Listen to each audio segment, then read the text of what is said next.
In 1300 BC, Pharaoh Seti and his men have a meeting to discuss an incoming invasion.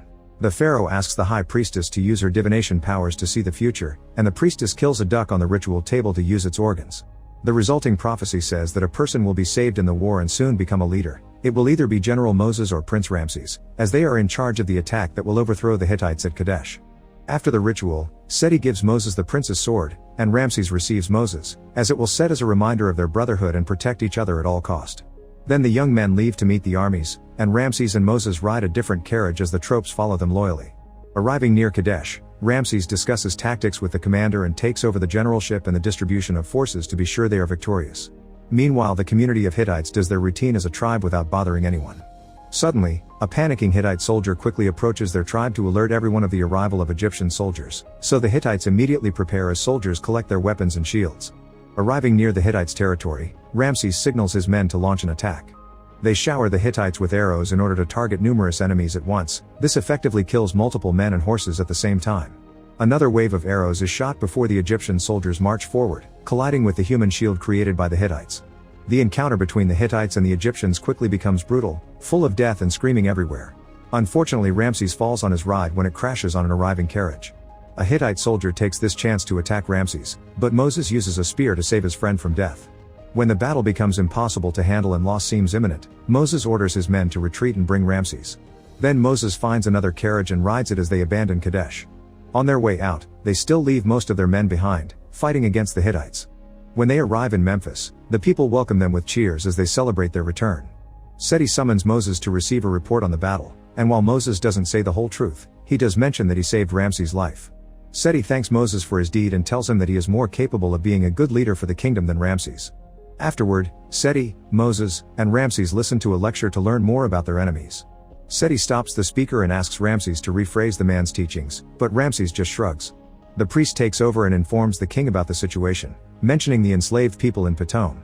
Seti decides to send Ramses to Pithom to meet the viceroy and check the happenings in the area. Ramses seems hesitant with his father's orders, but he has no choice but to obey. Moses goes to Pithom and studies the situation of the enslaved people, observing closely the ruling the viceroy has been exercising. Moses watches how enslaved people work in creating pyramids and a castle, which gives comfort to the ruler to keep his spirits up during his service. Upon meeting the viceroy Hijep, Moses questions his ruling, not finding it fair. Hijep demands troops to maintain order and control over their slaves, which Moses doesn't approve of, yet Hijep thinks it's perfectly effective. Moses invites Hijep to meet the people up close so he can confirm his philosophy is crazy, but Hijep turns down the idea. Later, Moses wanders around Pithom to better understand the situation of the slaves, watching how hardworking the Hebrews are in building anything from statues to buildings. Moses also sees a man called Joshua being whipped by a guard, so he cuts in and stops him from being punished. To gather more information, Moses asks his men to gather the elders, who he suspects could cause rebellion in the future. While he chats with one of the slaves, he meets Nun, an elder with whom he has a conversation regarding religion and Canaan. Moses asks one of his soldiers to collect the names of all the elders, thinking he might find them useful in the future. When Moses leaves, he is stopped by Joshua to deliver a message from Nun asking him to meet him at the prayer house at night.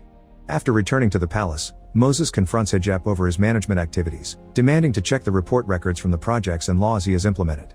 Being strict and honest, Moses tells Hijep to stop living and acting like royalty, reminding him he is not the king of Egypt.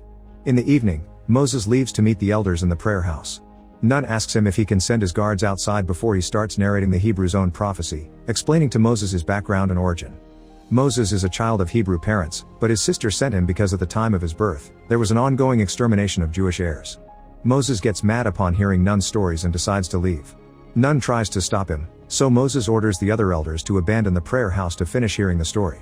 Nun continues narrating how Moses reached the territory of Memphis and became affiliated with the royal castle, so he was raised by the Pharaoh's daughter. Moses still doesn't believe Nun and leaves the place, feeling irritated yet also confused about his identity. On his way out, spies from the prayer house label him as a traitor, so Moses fights them and immediately stabs them down. Meanwhile, two Hebrews eavesdrop on the whole thing and report what they have heard to Hijep. Returning to Memphis, Moses is shocked to find the Pharaoh surrounded by doctors. Despite his current illness, Seti orders Moses to deliver his report regarding Pithom. Moses reveals Hijep's awful slave regime, but Seti can tell that Moses discovered something more that still bothers him. However, Moses never shares the truth. Days later, Seti passes away, and his successor Ramses performs the burial ceremony to send off his father's mummified body. Then Ramses takes over his father's throne. Sometime later, while Ramses and Moses together the advisors and generals discuss the king's plans, Hijab arrives with an important message, but first he asks for privacy. Ramses asks everyone to leave the room and Hijab proceeds to explain Moses' real heritage. After Hijab leaves, Ramses and Moses have a confrontation about Moses' secret. The king summons Seti's daughter Bithiah and Moses' blood sister Miriam to ask for the full story, but they both keep the secret and swear Moses is Bithiah's boy.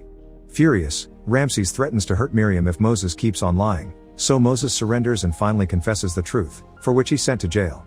The queen advises Ramses to kill Moses, but Ramses still has doubts and sends Moses to exile instead. On his way out, Moses pleads with the guard to let him talk to Bithiah and Miriam. Now that they're alone, Miriam finally admits the story is true and gives Moses the bracelet she removed from his hand when he was a child to protect him. For the following days, Moses struggles to survive in the desert because of the lack of food and the melting heat.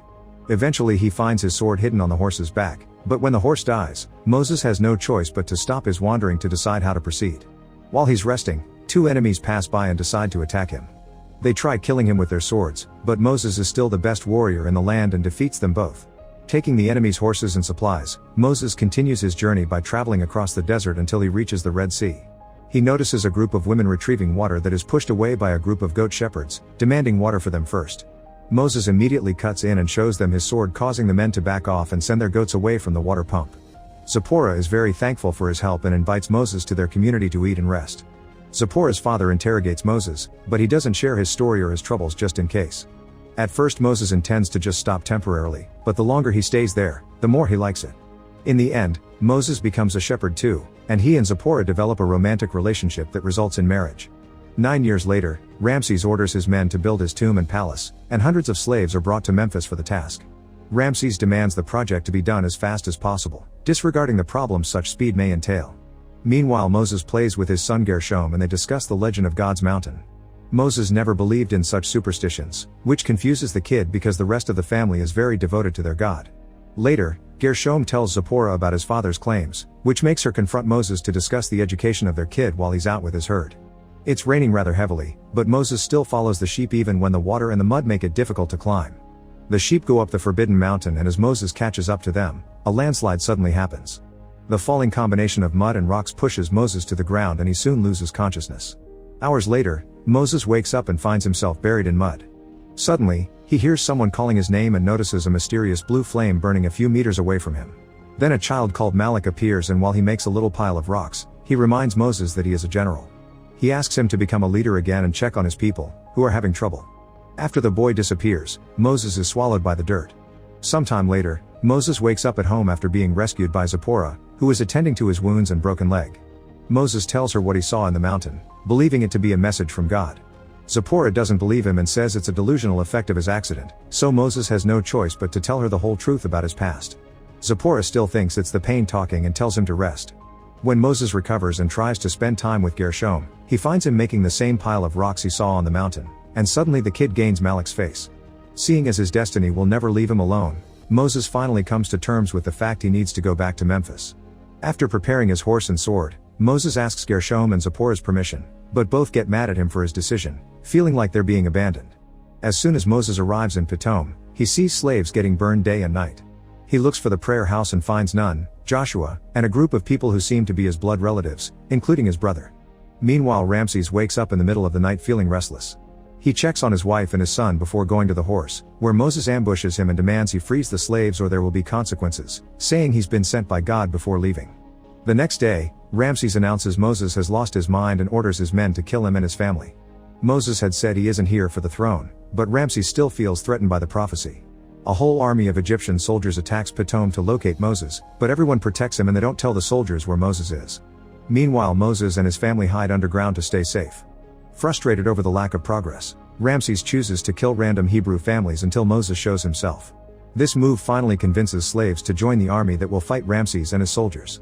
Every day, the slaves work hard to make weapons and get ready to fight, but they also have to watch how more and more families get killed. Moses trains everyone on combat, archery, horse riding, and battle strategies so they are ready for anything Ramses may throw at them. Their first move will be to eliminate the Egyptian resources, which they achieve by spilling oil around the area to set an arson. As part of the city burns, the Hebrews take the chance to attack the Egyptians, burning their boats. Unfortunately, Ramses retaliates by sending his soldiers to burn the slaves' homes. Sometime later, Moses talks to Malak to discuss their next move. Malak thinks things are going too slow, so he tells Moses to rest while he takes some action in the form of 10 plagues. Soon nature turns against Egypt, crocodiles attack Egyptian boats, and the Nile River turns absolutely red with blood, which kills all the fish and the plants.